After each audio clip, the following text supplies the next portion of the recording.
Hello students, क्या हाल है। आइए, आज हम आपके लिए एक बहुत प्यारा सा अच्छा सा टॉपिक लेकर आए हैं। ड्रिफ्ट वेलोसिटी, अपवाह वेग। वेलोसिटी तो आपने बहुत पढ़ा होगा 11th क्लास में। वेलोसिटी, एक्सेलरेशन वगैरह वगैरह वगैरह बहुत सारी बातें मिली होगी, लेकिन ये करंट इलेक्ट्रिसिटी चैप्टर का टॉपिक है ड्रिफ्ट वेलोसिटी। आइए देखते हैं। ये कंडक्टर है, कोई भी कंडक्टर, इसमें बहुत सारे फ्री इलेक्ट्रॉन्स होते हैं। ये जो फ्री इलेक्ट्रॉन्स है ये रैंडमली घूमते हैं। कैसे घूमते हैं भाई रैंडमली? जब इस पर कोई फोर्स नहीं लगता है, कोई इलेक्ट्रिक फील्ड है नहीं, तो ये घूमता कैसे है? एट रूम टेम्परेचर, है ना, ऑन द रूम टेम्परेचर, ठीक है, कमरे के ताप पर, कमरे के ताप पर। जब एक्सटर्नल टेम्परेचर इसमें नेचुरल टेम्परेचर जाता है तो ये अपनी जगह से रेंडमली घूमते हैं। घूमते कैसे हैं? रेंडमली, है ना, रेंडमली, इधर उधर, इनकी कोई डायरेक्शन नहीं होती।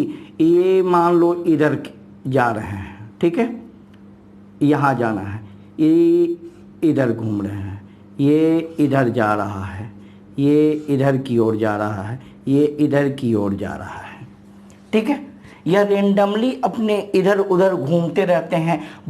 कोई भी मटेरियल, कोई भी पदार्थ, कोई भी सब्सटेंस बहुत सारे एटम से बने होते हैं। हम एटम पर चलते हैं, बहुत सारे एटम से बने होते हैं। जब यह घूमते घूमते, यहाँ से घूमते घूमते इस एटम के पास जाते हैं तो ये एटम क्या करता है? इनको एब्जॉर्ब कर लेता है, एब्जॉर्ब कर लेता है। तो बात उठती है कि सारे इधर उधर जाएंगे, इधर उधर घूमेंगे, सारे एटम इनको एब्जॉर्ब कर लेंगे तो फिर इलेक्ट्रॉनों की संख्या खत्म हो जाएगी? नहीं। जब इस एक्सटर्नल टेम्परेचर का इमिशन होता है किसी पदार्थ पे, जब एक्स्ट्रा टेम्परेचर इसमें आता है तो यहाँ से दूसरा इलेक्ट्रॉन फिर बाहर निकल जाता है, ठीक, बाहर निकल जाता है। इस तरह एब्जॉर्ब करता है और निकलता है, निकलते निकलते इधर उधर यह घूमते रहता है। तब इसमें हम क्या करते हैं? इनकी वेरी रेंडमली घूमते हैं। इनकी वेलोसिटी क्या होती है? वेलोसिटी, यह किस वेग से घूमते हैं? बोलिए। 10 to the power 5 to 10 to the power 6 metre पर सेकेंड के स्पीड से यह घूमते हैं। याद रखिएगा ये बात। मूव करते हैं। अब बात उठती है कि आफ्टर कोलिजन, यह रेंडमली जब घूमेंगे, यहाँ से चले यहाँ आए, यहाँ से चले यहाँ आए, यहाँ से चले यहाँ आए, यहाँ आपस में टकराते हैं, ठीक है। फ्री इलेक्ट्रॉन जितने भी हैं, इलेक्ट्रॉन, इलेक्ट्रिक फील्ड, जब इसमें इलेक्ट्रिक फील्ड अप्लाई किया जाता है, मान लिया इसको मैंने किसी इलेक्ट्रिक फील्ड से जोड़ दिया, ठीक है, जोड़ दिया। जब इसमें इलेक्ट्रिक फील्ड अप्लाई होता है, इलेक्ट्रिक फील्ड जब अप्लाई होता है तो ये इनकी स्पीड, ड्रिफ्ट का मतलब क्या होता है? ड्रिफ्ट का मतलब होता है बच्चों, इसका मतलब होता है खिसकना, खिसकना, ठीक है, यह खिसकते हैं, ठीक है। तो जब इसमें इलेक्ट्रिक फील्ड दिया जाएगा, इस ऐसे इलेक्ट्रिक फील्ड का डायरेक्शन ये ऐसे होगा, तो इस पर एक फोर्स अप्लाई होगा। फोर्स अप्लाई होगा तो ये जो हैं यहाँ जा रहे थे, यहाँ पे, यहाँ से थोड़ा सा ऐसे बढ़ेंगे, एक्सेलरेट होते हैं आपस में, एक्सेलरेशन होता है इनमें, एक्सेलरेट होते हैं। ये यहाँ जा रहे थे, यहाँ पे सीधा यह फोर्स लगेगा, ऐसे जाएंगे। ये यहाँ जा रहे थे, सीधा यह ऐसे बढ़ जाएंगे। ये यहाँ जा रहे थे, सीधा यह बढ़ जाएगा, यहाँ पे यह यहाँ था, यह ऐसे एक्सेलरेट हो जाएगा।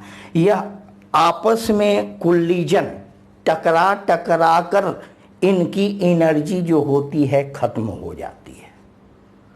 तो पुनः यह एनर्जी गेन करते हैं और चलते हैं। यह जो एनर्जी गेन करता है ना, गेन करके इसमें एडिशनल वेलोसिटी आ जाती है, एक्स्ट्रा वेलोसिटी जो आ जाती है वही वेलोसिटी क्या कहलाता है? Drift velocity. यहां से यह खिसक गया, खिसका, यही खिसकना ड्रिफ्ट वेलोसिटी इसको कहा जाता है।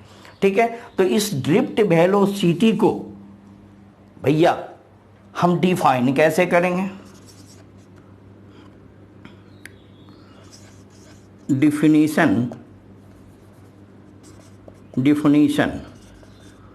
इसको डिफाइन कैसे किया जा सकता है? तो the average velocity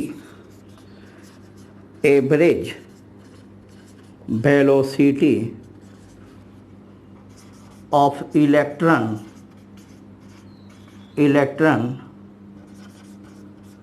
opposite the direction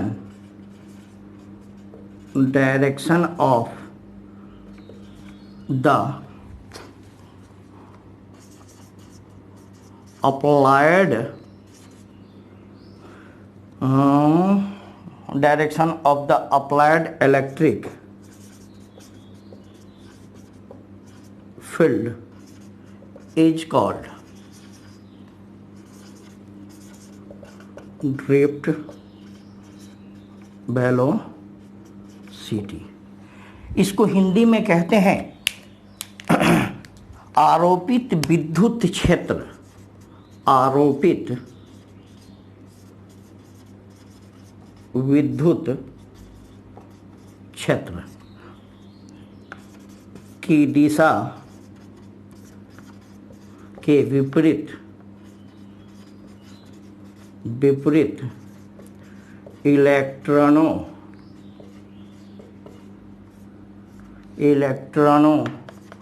के औसत वेग को अपवाह वेग कहते हैं। ठीक है, जैसे इलेक्ट्रिक फील्ड दिया, आप जानते हैं कि हमेशा इलेक्ट्रिक फील्ड के अपोजिट दिशा में चलता है। पॉजिटिव चार्ज इधर से चलता है, नेगेटिव चार्ज इधर से चलता है। जब जाएगा तो यह खिसकेगा। इलेक्ट्रिक फील्ड का डायरेक्शन इधर है तो यहाँ आना था है, तो यह क्या होगा? थोड़ा सा खिसक जाएगा। इस पर फोर्स लगता है। जब फोर्स लगता है तो यह फोर्स होता कितना है और लगता कितना है? तो ये ड्रिफ्ट वेलोसिटी जो होती है, ड्रिफ्ट वेलोसिटी यह कितनी होती है? Negative e upon m into tau. यह कैसे आता है, यह कैसे होता है, आप इसको नोट करें, उसके बाद हम बताते हैं। यह ई क्या है? ई इसमें ई क्या है बोलिए? एलिमेंट्री चार्ज है ना, एलिमेंट्री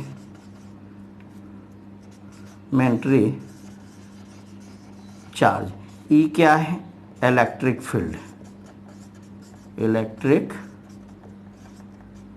फील्ड। एम क्या है? Mass of electron. ठीक है, टॉ क्या है? अब देखिए, टॉ इसको कहते हैं रिलैक्सेशन टाइम। अब ये रिलैक्सेशन टाइम क्या है? ये देखिए, रिलैक्सेशन टाइम जैसे मैंने बताया कि इलेक्ट्रॉन यहाँ से यहाँ तक खिसकता है, आता है, और यहाँ एक एटम है, इसको एब्जॉर्ब करता है, तो यहाँ से यहाँ तक आने में जो समय लगता है यही है रिलैक्सेशन टाइम। इसी को कहा जाता है रिलैक्सेशन टाइम।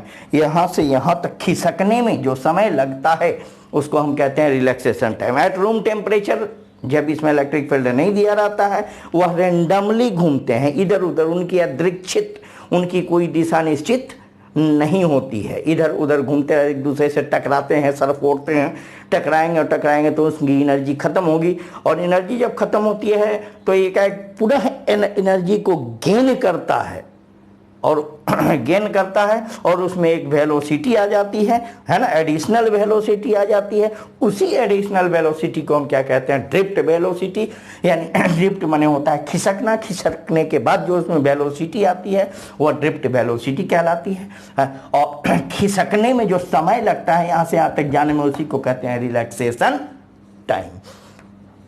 नोट कीजिए इस पॉइंट को। आगे हम ये कैसे होता है इतना, इसका डेरिवेशन हम निकालते हैं। चलिए तो देखिए डेरिवेशन इसका हम निकालते हैं कि external electric field applied, if external electric field applied, है ना, विद्युत क्षेत्र आरोपित करने पर, ठीक है, जब विद्युत क्षेत्र आरोपित किया जाता है तो यहाँ एक फोर्स लगता है ना, फोर्स लगता है। वह फोर्स किसके बराबर होता है, आप जानते हैं कि force charge multiplied electric field. यह चार्ज कौन सा, एलिमेंट्री चार्ज E और इलेक्ट्रिक फील्ड E, यहाँ क्या हो जाएगा निगेटिव, इसलिए कि यह निगेटिव चिन्ह क्या है, केवल डायरेक्शन दिखाने के लिए कि वह इलेक्ट्रिक फील्ड के अपोजिट डायरेक्शन में चलता है। ठीक है, ये तो आपने देख लिया electric field, negative electric field. But हम जानते हैं कि फोर्स बराबर क्या होता है, ये M इंटू ए, तो A इज इक्वल टू क्या होगा, निगेटिव अपॉन M। ये क्या हुआ, हमने आपको कहा था कि जब इसमें इलेक्ट्रिक फील्ड दिया जाता है तो वह एक्सेलरेट करने लगता है, एक्सेलरेशन उसमें होने लगता है, लेकिन वह एक्सेलरेशन का यूज हम नहीं कर पाते हैं। क्यों नहीं कर पाते हैं, क्योंकि यहाँ से यहाँ गया रुक गया, फिर यहाँ से यहाँ गया रुक गया, फिर यहाँ से यहाँ गया रुक गया। हम एवरेज लेते हैं, तो एवरेज वेलोसिटी जो होती है उसकी total sum u1 u2 u3 u4, ये टोटल का u1 u2 u3 जितने भी इलेक्ट्रॉन है इस सब का सम एल्जेब्रिक सम 0 होता है, summation of u is equal to 0, क्योंकि ये सभी एक डायरेक्शन में है नहीं, रेंडमली है। ठीक है, ये तो हो गया। अब यूज फार्मूला हमको निकालना है, velocity, drift velocity. Use formula, आपने एक फार्मूला पढ़ा होगा कि v इज इक्वल टू क्या, बोलिए, u प्लस at, है ना। तो v इसको हम निकालेंगे एवरेज। ठीक है, average is equal to u कितना हो जाएगा 0 प्लस a कितना हो जाएगा, a यहाँ निकल गया है निगेटिव e अपॉन m, और t क्या है, समय, relaxation time,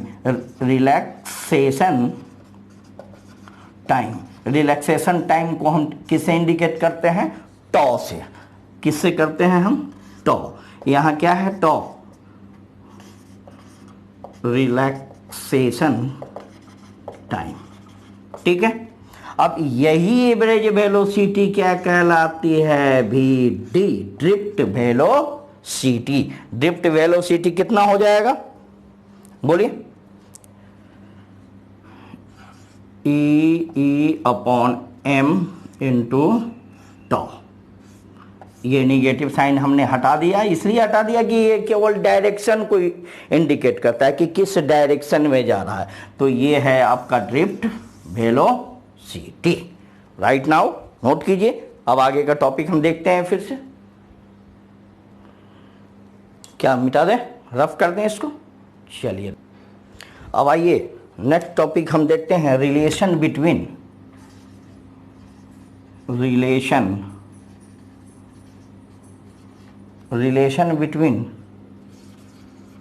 drift velocity and electric current. ठीक है, relation between drift velocity and electric current. अपवाह वेग और विद्युत धारा में संबंध क्या होता है? तो आइए देखते हैं। Let free electron per unit volume of conductor is equal to n। ठीक है, चालक के प्रति एकांक आयतन में मुक्त electron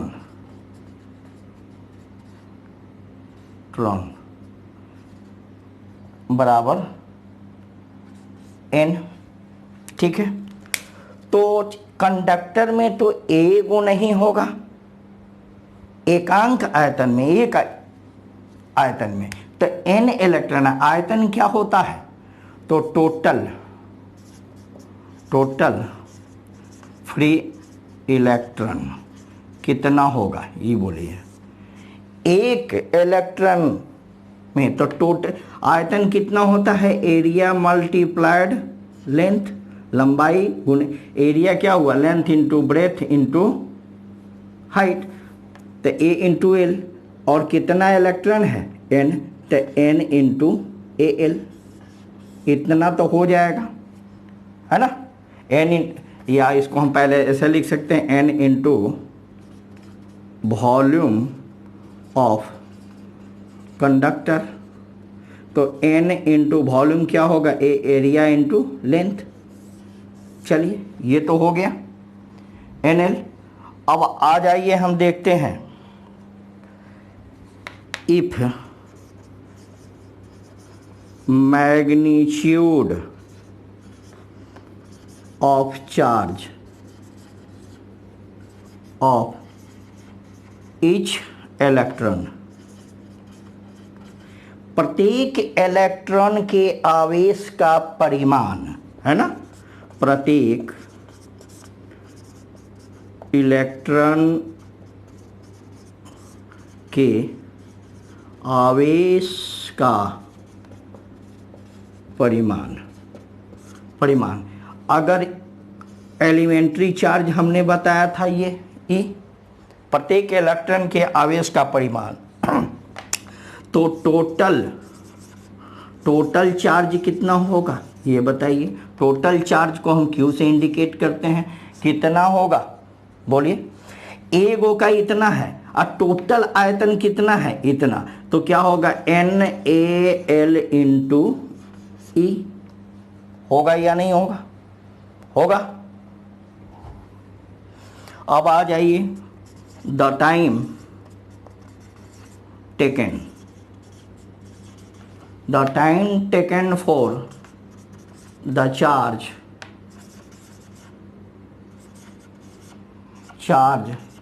to flow through the length of the conductor, है ना।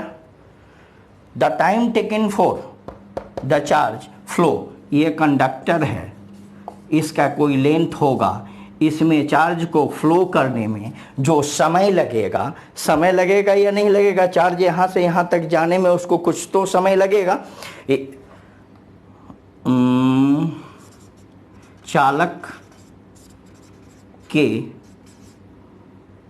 लंबाई तक आवेश को जाने में लगा समय बराबर क्या होता है बच्चों? बोलिए, स्पीड बराबर क्या होता है?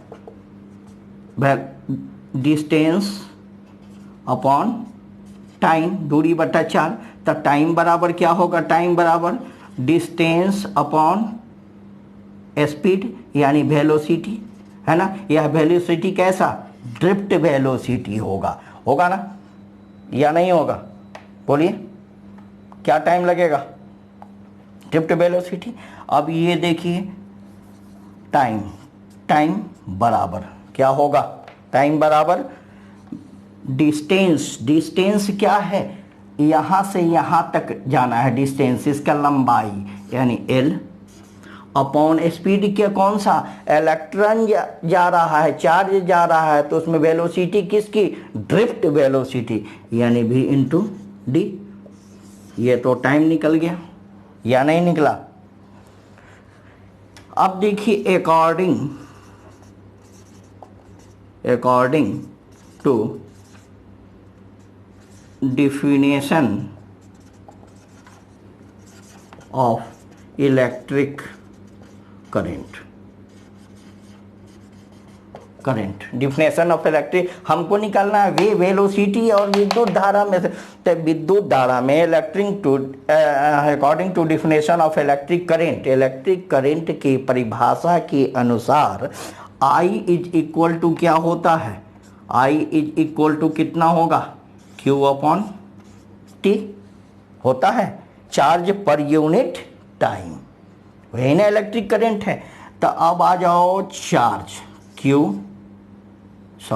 चार्ज कितना है? टोटल चार्ज यहाँ बताइए है कितना? NaLe, है ना, अपॉन टाइम कितना? L upon BD। तो T इज इक्वल टू क्या हो जाएगा? L से L कैंसिल, ये ऊपर चला जाएगा। तो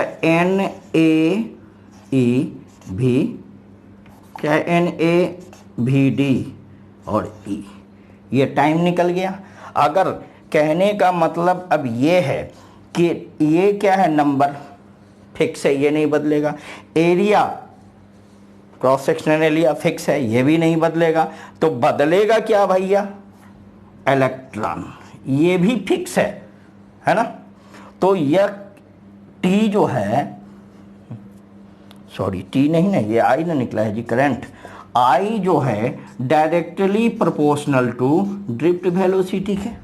क्या कि ये भी एलिमेंट्री चार्ज फिक्स या वेरिएबल नहीं होगा, एरिया फिक्स वेरिएबल नहीं होगा, ये नंबर फिक्स वेरिएबल नहीं होगा।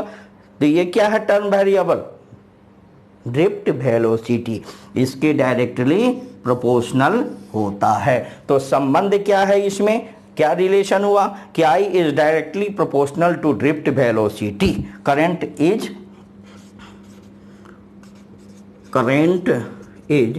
Proportional to drift velocity. अगर हम इसको ऐसे ड्रिफ्ट वेलोसिटी भी इसका निकाल सकते हैं, क्या हो जाएगा? I अपॉन NaE, ये ड्रिफ्ट वेलोसिटी। तो वीडियो लंबी होती जा रही है।